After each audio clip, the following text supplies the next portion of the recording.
Hello and welcome to Sip Sip Hooray, the podcast where we talk about all things wine, the people who make it, the places wine grapes are grown, and the reasons why we love it. On the podcast today, words matter. What we say and how we say it can have profound impacts, and that's even true when it comes to wine. Frankly, the words we use when talking about wine leave a lot of people feeling left out. Joining us on the pod today is wine writer and educator Meg Maker to help us get to the core of what's known as wine speak and why it's time for a change. We are the two Marys who like to eat, drink, and be merry. I'm Mary Babbitt. I'm Mary Orlin. Words may be the most intimidating thing about wine. The way wine critics, writers, sommeliers, and yes, even podcasters talk about wine can make your head spin. Wine speak can be off-putting, so hard to relate to, and definitely not inclusive. Our guest today says the language of wine needs a reboot, and we agree. Meg Maker is the founder of terroirreview.com, and she's also an accomplished artist. But she is becoming well known for her research into the lexicon of wine, the vocabulary people use to communicate about wine. And this has sparked conversations about the way we talk about wine.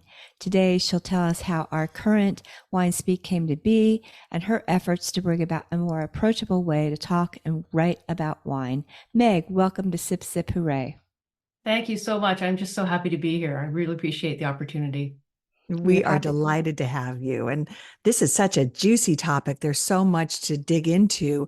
But I think maybe where we ought to start is at the beginning. How did we get here in this space where the wine labels, the way we talk about wine, the way the things that are written about wine all sound really complicated?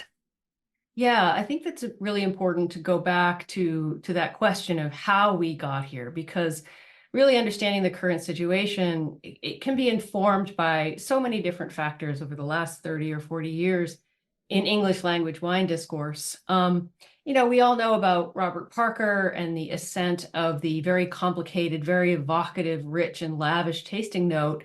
That was in the 80s or 90s. But even before that, what I've found in my research is that we weren't really speaking that way about wine until that particular era. We go back to Frank Pryal, who had a good long run as the wine critic for the New York Times. He was really anti-wine speak. He was almost anti-flavor description. He would describe wines as chunky or with intensity. He might say a wine had bright and spicy flavors, or it had body and pronounced flavor. And, that could pretty much describe half the wines in the world, or at least most of the red ones, right? Mm-hmm. And Émile Peynaud, another really important, he was an enologist, a French enologist. He wrote a book called The Taste of Wine. That was a very influential tome, both among professionals and some consumers as well. And he likewise was very anti-wine speak. And yet then we had Parker, who kind of burst on the scene with the Wine Advocate, describing wines in these very lavish terms, truffle and meat and sage and muscular, powerful. He was using both analogy and metaphor to describe the wine. And it was really a hit with consumers. Parker really wanted to be kind of the Consumer Reports of wine. He never accepted samples. He was all self-funded. His publication became very profitable itself. And it was really a hit, and it spawned a lot of imitative writing, but also a lot of marketing writing took up that same banner and started becoming very lavish and very descriptive. So there was this shift, this aesthetic shift from a fairly spare way of describing wine, and one that really was much more reliant on character or a sketch about what the style of wine was, towards something really quite descriptive. And notably, those descriptors were olfactory. They were what the wine seemed like to the taster. It was how they impacted the taster. So I've described this as a shift from really talking about and leaning on a wine's sort of social, cultural, historical context toward the wine's hedonic or personal impact. And that this shift was conducted kind of by the me generation. Really kind of is unsurprising in a way, but it really, I think we're still there's still a lingering impact of that shift. Mm-hmm. Absolutely. I mean, it's interesting that Robert Parker has such an impact on language. I didn't realize that.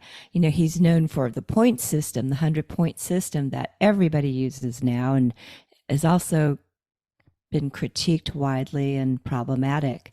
Mhm. But, you know, what really, and I was talking to Mary B before we started the show. The other day, I had my teeth cleaning, and my hygienist asked me what I was doing. Told her I wrote about wine, and she said, "You know, I just don't drink wine." And you know, there's so much of it out there. It's intimidating. I don't know where to start. And so she drinks other alcoholic beverages because it's easy to understand. Mhm. And I think there's a lot of problems with how wine is being communicated about that leaves a lot of people out of even wanting to try it. Yeah, I think that's right. I think that the way, wine became professionalized over that same period, meaning in order to become a sommelier, to work as a wine director or wine buyer, to work in the trade, one had to obtain certain credentials, the WSET, but also there are others as well. And the language of wine got kind of baked into something a little bit firmer, a lexicon of wine. And the tasting notes that are actually fairly rigidly described, you have to use those in order to pass the tests. So That's in true. order to become certified, to become credentialed, one uses a fairly rigid set of analytical factors to evaluate a wine and then to speak about them. And it's really hard to let those go once you've learned them, because you have gotten your certification, you've gotten your goodies professionally by succeeding at learning them and memorizing them and regurgitating them on tests. Right. Right. So it's hard Yeah. to let go of those when you're talking to a consumer, and yet it's a professional speak, as it were. So the consumers often, when faced with a professional, if that professional doesn't know how to code switch effectively, can feel very put off by terminology and language and structural notes that to us professionals, it seems natural, but to them feel fairly gatekeeping. Yeah, they're just not my brain doesn't call them to mind when someone asks me about a wine, I usually draw a blank because I'm nervous. It's like being asked a math question. I just I forget all information and I couldn't tell you what I'm tasting. Mary Orlin, who is also a sommelier, she has the words at the ready. She can tell you, exactly what a wine tastes like in her mouth. And I tend to say crispy or yummy or zippy. And I honestly have read tasting notes thinking, I need to remember this one is bright cherry. And it just doesn't come to mind. That's not how I think of wine. I know But what I that, like, but I don't think about it in these descriptive words. well, Yeah, that's right. It can feel like a test, right? A good colleague of ours, Regine Rousseau, she's a wine educator and she's a wine educator, and she also leads tastings and for consumers. And she says even when you are open-hearted, even when you ask a consumer, what does this wine taste like, it can feel like a test because it can feel like there are right and wrong answers to that question. And I'm here to say there are no right and wrong answers to that question. That's my main takeaway here, is that yes, people love to describe what they're tasting. Some people like to do it in simple words. Some people like to do it in more complicated words. But my position is that one's authentic terminology based on one's own reference and one's own analogies and taste memories, those are really creative and really beautiful words often, and they can invite conversation in a way that's saying, well, this tastes like boysenberry, doesn't always do. Mm-hmm. Meg, what inspired you to research and look into the language of wine? I've been writing about wine for over 15 years, 16 years or something. And really, I've been interested in these questions since the beginning. I've been writing about wine since I started writing about wine. Um, Partly that's because I have a fine arts training and creative writing training. So I'm interested in not just writing, but the discipline of writing, not just language, but the disciplines of language. And I think it's a very difficult I think wine is a very difficult thing to write about. Flavor is a difficult thing to write about. It's described as ineffable, hard to describe. Mhm. Um, and partly that's because each of our unique sensoriums produces different effects in our brain, right? I taste something, and you're not going to taste the same thing. I'm going to taste partly our chemistry, but also partly our own histories and everything else. So what we've grown up with, for example, in terms of what we believe to be true about what's delicious and not delicious, and what things taste like and don't taste like. And so our reference points are all different.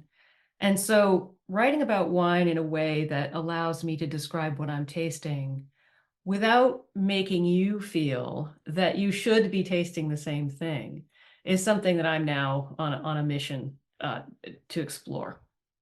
And I think that a lot of wine writing has unfortunately baked in that assumption that what I'm tasting is what the wine tastes like. Mhm. And I've seen that become part of that barrier that you're describing, that sense that there is a right and wrong answer to what the wine tastes like. So really, I've been exploring this really as long as I've been writing about it. I can't even remember the first time I thought this would be a good thing to pursue. However, it was about a year ago that I was asked to lead a panel at Unified Symposium, which is a professional trade show for the wine industry in North America, probably arguably the largest one. And the panel was about the lexicons of wine. And so I convened a couple of people to talk about that. And it really started getting some traction. Now, I have to say, I'm not the only person working on this. There are a lot of other people who are working on this question from various angles. And a lot of what comes up are angles about social justice and diversity, and whether we Right. are being inclusive in the way we're talking about wine, not only with Mhm. gendered metaphors or culturally problematic metaphors like, oh, this wine smells like Asian spices, which is so, Mhm. problematic in many ways, right? Sure. Or this is a masculine wine or a feminine wine. Yeah, masculine and Mhm. feminine tend to be very controversial ways of describing a wine, although fairly baked into the literature now.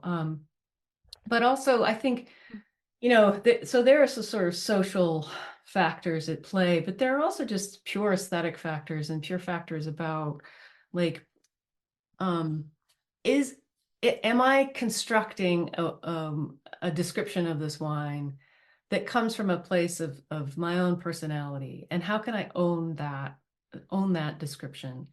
And does that description invite engagement, right? Does it Mhm. invite someone to want to know more or want to explore that wine?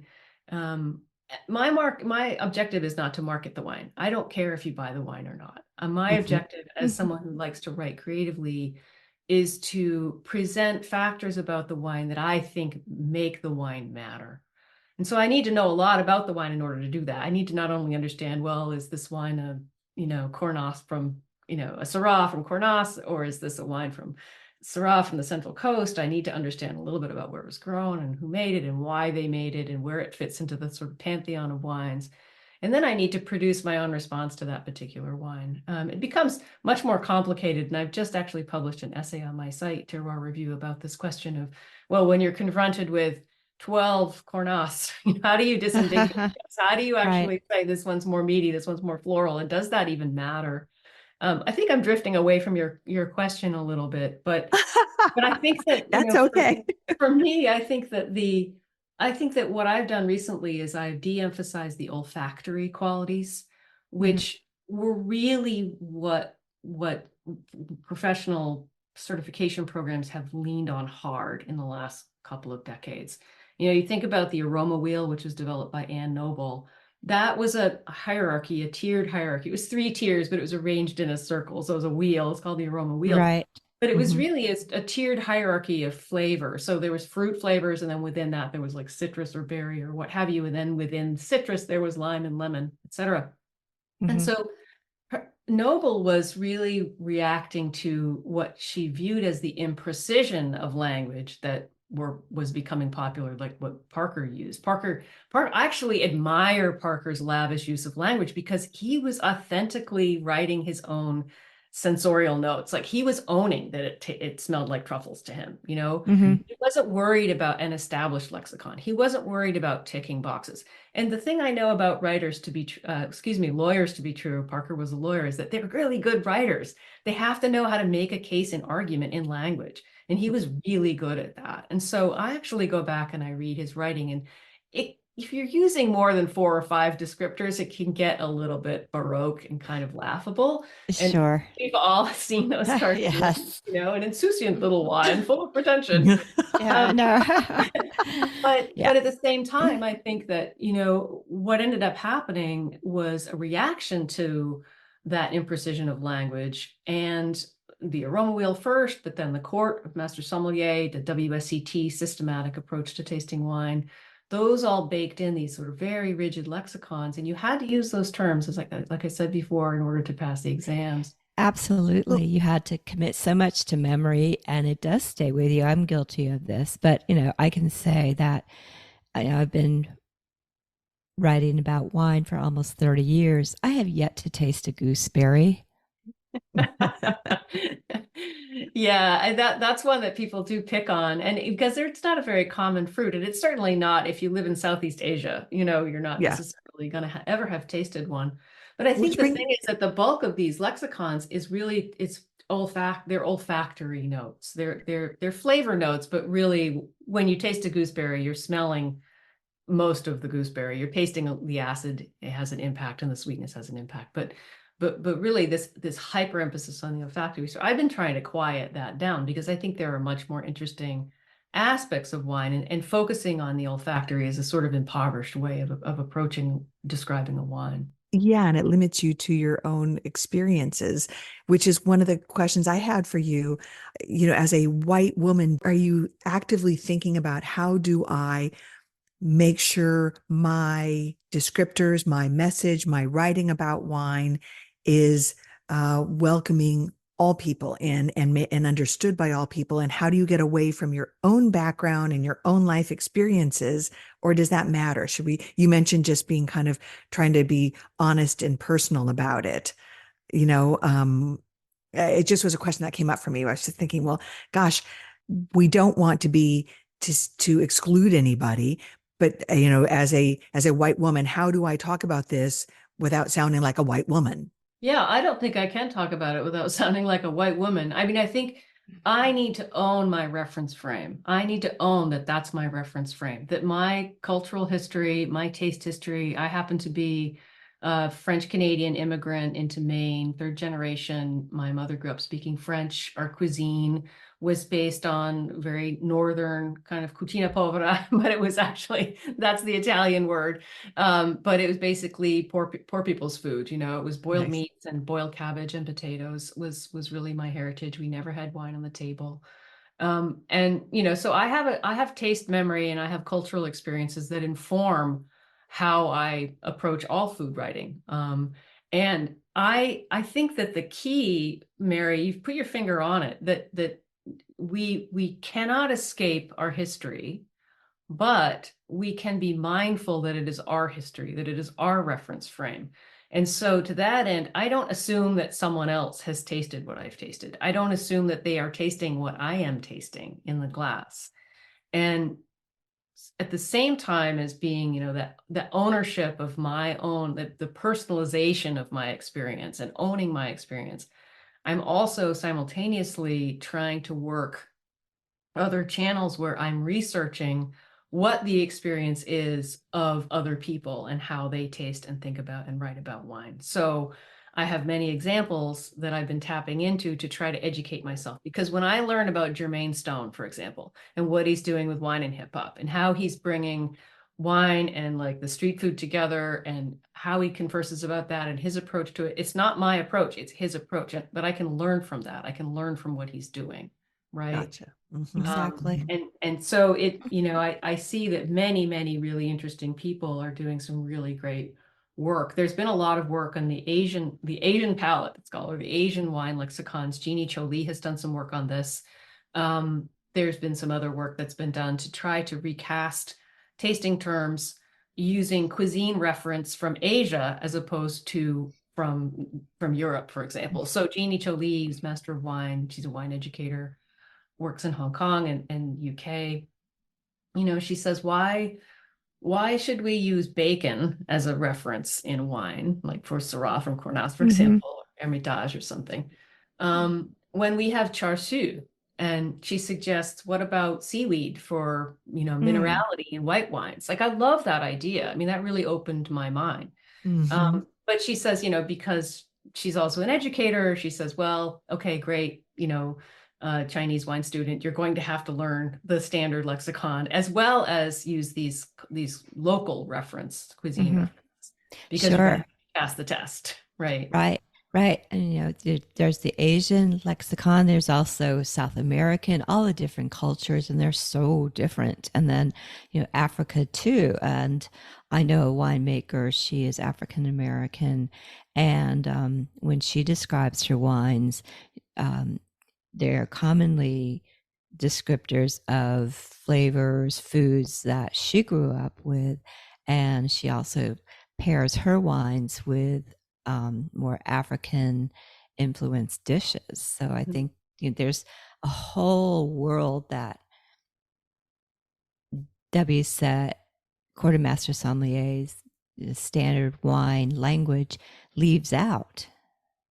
Yeah, that's right. I know another example, Tinashe Mudoka, who's a Zimbabwean originally, but he works in South Africa. He came in to work in restaurants in Johannesburg, and then it turned out he had a rock star palate, went through WSET, became a sommelier, now actually has his own wine project and is making wine. Mm. And he said when he was learning about wine, and he would have a blind tasting of red wine in his glass, and he'd say, I smell hute, which is the waterberry that grows on the stream banks in Zimbabwe from his native land. Wow. And he'd say, well, if I smell hute, then I know that that's Pinot Noir. And so since I know that the wine in the glass is Pinot Noir, I have to write blackberry in order to pass the test. Oh my gosh, So that's this so is like the interesting. essence of colonialism, right? Making Yes. making people do duplicate work. But what I love also about Tinashe Nambudoka's story is that now that he has his own wines, he has a red blend. For example, he has a bunch of different wines, but he has a red blend that he on the back label and on the shelf talker and the tech sheets, it says this wine tastes like hute. And then also like in smaller type, there it's also maybe sort of like blackberry. So what he's doing is he's putting his own reference frame front and Mm-hmm. center, right? The point isn't that there's a correct word for what he smells in the wine or Mm-hmm. correct thing to taste in the wine. The point is that he is bringing his own reference frame. He is bringing his own set of flavor descriptors, and he's describing why, right? He's describing why it tastes like that to him. I love that because we all probably hear over and over somebody tastes the wine and says, I just can't talk about it the way you do, or, a wine expert does. I mean, it's just like, yummy to me. I like it, but they don't, but the language, I think, really serves to, take away their own self-confidence that I like this wine. How do I explain why I like this wine? Well, it just tastes good to me. Instead of, people feel like, oh, I have to say it has notes of Bosc pear or vanilla or cardamom or something like that, that they may not be able to vocalize or verbalize. Yeah, and that might not be the most important thing that they're getting from the wine either. I mean, I think Mm-hmm. that people again, we meaning wine professionals and Mm-hmm. professional wine communicators have sold consumers on language, on words as a way into wine, and not only words but descriptive flavor descriptors, right? So those terms, Bosc pear, cardamom, ginger. I think that there are many other ways that we can invite people to describe what they're tasting, because people do like to talk about what they're tasting. So we know that, right? And when we ask someone, well, what does this wine taste like? We're inviting a metaphor or analogy. But we could also imagine some other ways of asking about the wine, about what people are experiencing in the wine. We could say, if this wine were a car, what kind of car would it be? Mm. If this wine were a rock star, which rock star would it be? Which song would this wine be? We can That's invite fun. them to make other kinds of analogies. And then we can say, which Taylor Swift era is this, right? Um, I love that. yeah, It's such a uh, an accessible way to talk about it. it's accessible. And partly this is an exercise that I used to use with clients. I did a lot of communication strategy for the bulk of my career. And it's kind of a branding exercise. If this brand were a car, what kind of car would it be? It's actually a Right. fairly standard branding exercise. With wine, we could also invite people to say, answer the question like, what kind of occasion would you pour this on? Would Mhm. this be great for a picnic? Would you pour this at a bridal shower? Is this Hmm. for Netflix and chill, or is this more like normal wine? And then you can invite them to answer why they think so, why that might be. I think that's fascinating. I love that. That is a great takeaway from this podcast, and I thank you for it. One of the things I think is interesting that I read, and maybe you said this, and forgive me if I don't remember exactly whether it was you, but that words have financial consequences. The way wines are described, and that the more flowery, snooty wording about wine generally makes that wine, it's associated with a more expensive wine, whereas more democratic speak, more relatable speak is associated with a less expensive wine. And I think that's fascinating because it's encouraging this snooty piece that people actively have said they don't like about wine. And yet I think the whole wine world has encouraged that. All of the estates that you visit to go taste wine. And it's like the wine world wanted this really special, American wine world, this really special fancy thing, but that really special fancy thing is one of the reasons why a lot of people just feel like it leaves them cold or leaves them out. Yeah, I think this is really interesting research. It's sort of the question of cheap versus expensive wine words. And Yeah. there was originally some work done by a woman named Coco Crum. She was at MIT at the time. And she looked at the words we use to describe wine. And then Kevin Capehart, who's an economist, excuse me, from Cal State Fresno, went back and looked at Crum's work, and he threw some models at a wine enthusiast database of about 120,000 reviews, and wines between $5 and $200, by the way. And he found that there was a long list of cheap words and a long list of expensive words. So cheap words were things like bright, clean, fruity, tasty, pleasing, etc. Those are And my then, words. I love yeah, those words. exactly. And then the sort of expensive words were things like boysenberry, butterscotch, cuvee, elegant, smoky, supple, etc. So these were more rich, more evocative, more lavish words. He also discovered that cheaper wines or less expensive wines had shorter reviews as well.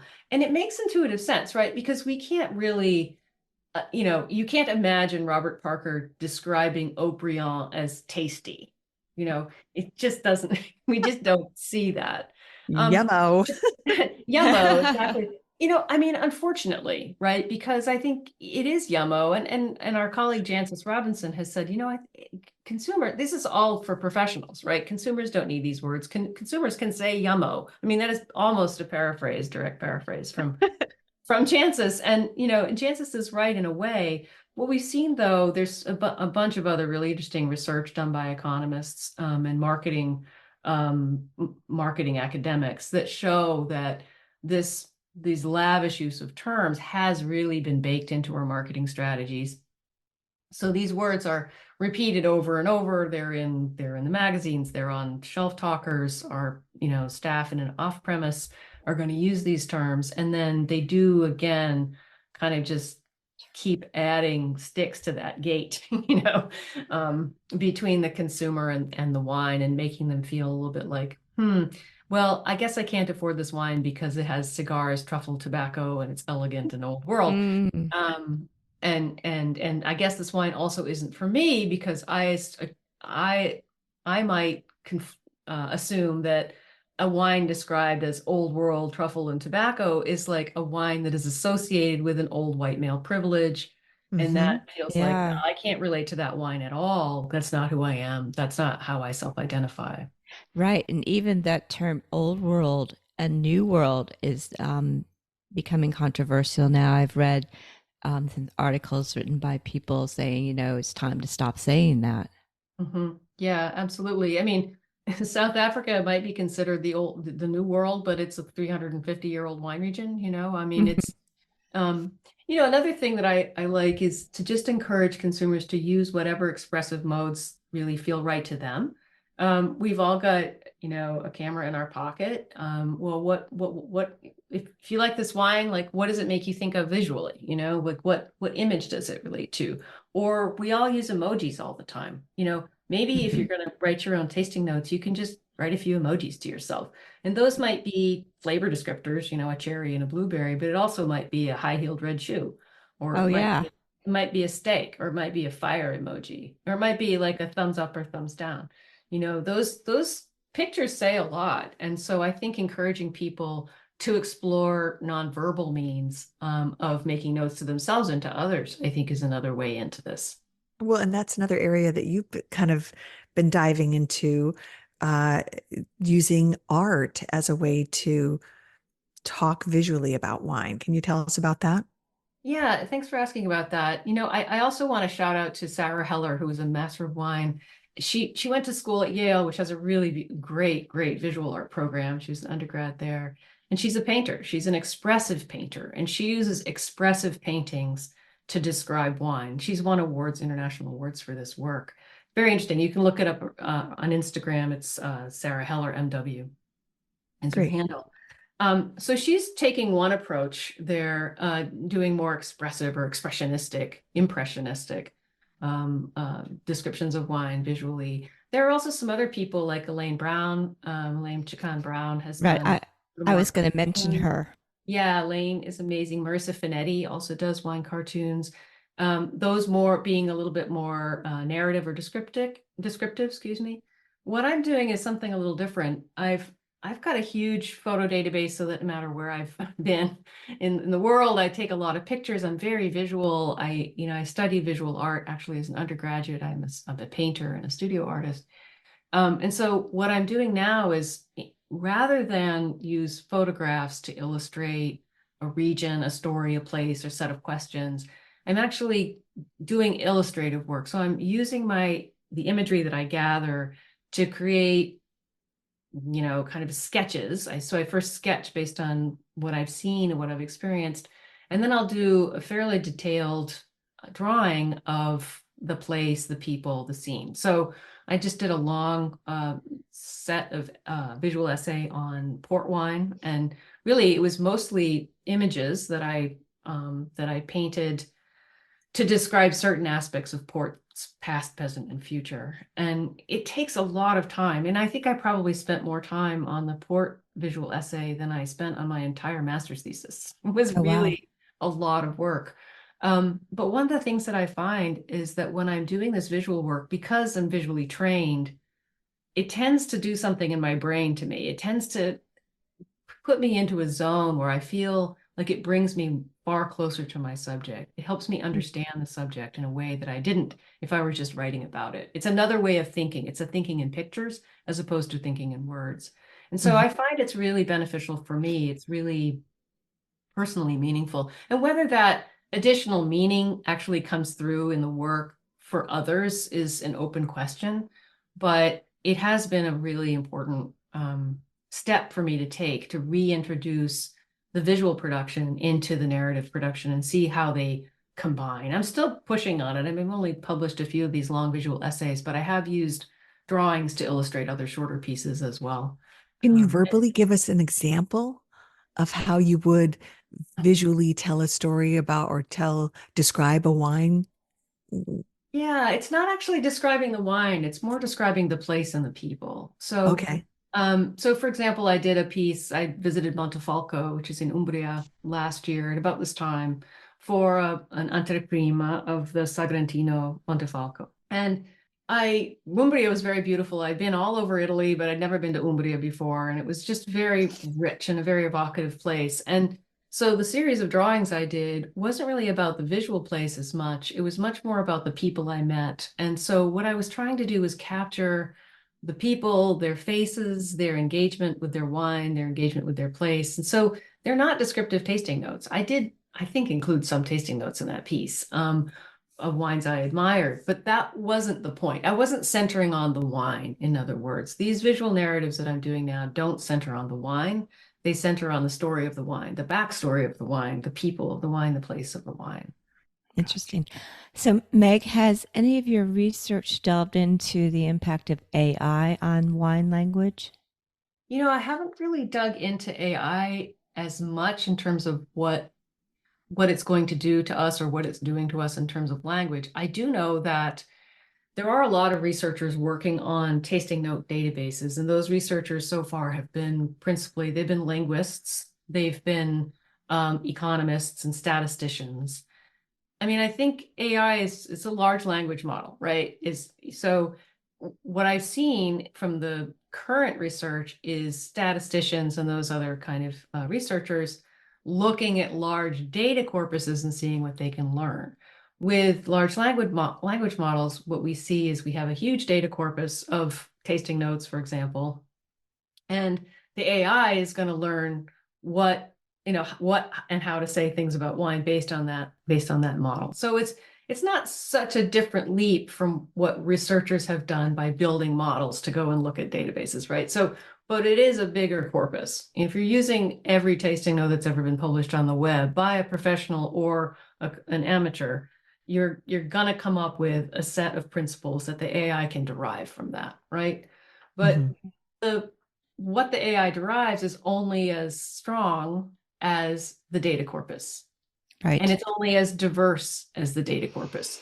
So what we've seen in, for example, the AI models that were originally focused on picture making was there was a lot of bias baked into those pictures. It had trouble with black faces.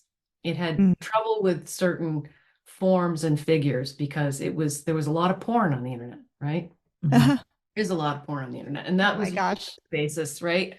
For this is what a woman looks like. The AI learns this is what a woman looks like based on a lot of images that are not realistic or are pornographic. So when you think about, well, what would an AI learn about how to talk about wine based on all the wine writing that's on the internet? It's going to learn there's going to be a lot of bias baked into that. Right. There's going to be a lot of the words tasty, juicy, but there's also going to be a lot of gooseberry. It's not necessarily going to be, accurate. It might sound like wine writing. Right. It will sound like wine writing, but it doesn't mean that it's going to be more personalized, more evocative, more creative necessarily initially. It relies on doing the work, in other words, in order for it to learn. Sure. Yeah, which kind of brings up a question for me. I asked you at the beginning, how did we get here? But I think I would like to know what your ideas are on where do we go from here? How many wine writers feel like you do? How many people in the wine world agree with you and say it's time for a change and let's break free of this old lexicon of how we talk about wine? I think it's a great question. I think when I talk about this with others, the reactions fall into two camps, basically. One camp says, this is a huge problem. There's so much work to do. I'm so glad you're working on it, you and others. And the other camp says, this is totally not a problem. I don't know what you're on about. This is just go away. And so that suggests to me that there really is some energy there somewhere. There's a story there. There's something that needs to change. I think, where I come from is a place, again, where we need diversification and personalization. Diversification meaning we have to encourage all voices. We have to encourage more voices. One of my professional roles is as being part of the committee, which is board of directors in UK speak of the Circle of Wine Writers. And one of the things that I do aggressively is try to make sure that we are recruiting a diverse group of people so that we're bringing them in. I'm also a mentor to others. I try to bring new people, new voices, new perspectives into the conversation whenever I can, and also hand them experiences that I might not be able to take a press trip. You should call this person. She's amazing. Have her take the press trip. So I think encouraging a diversity of voices is really, really is profound and is really, really important to me. And the other thing is that sense of personalization, that sense of encouraging people to use their own language. People get confused about the work I'm doing because they think that I'm saying don't use analogy and metaphor. They're thinking that I'm saying, oh, you have to dumb down your language. They're thinking that I'm saying you have to not use olfactory descriptors. I'm not saying any of that.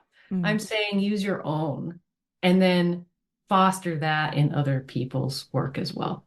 So in other words, create more richness, more diversity, more more elaborateness in a sense.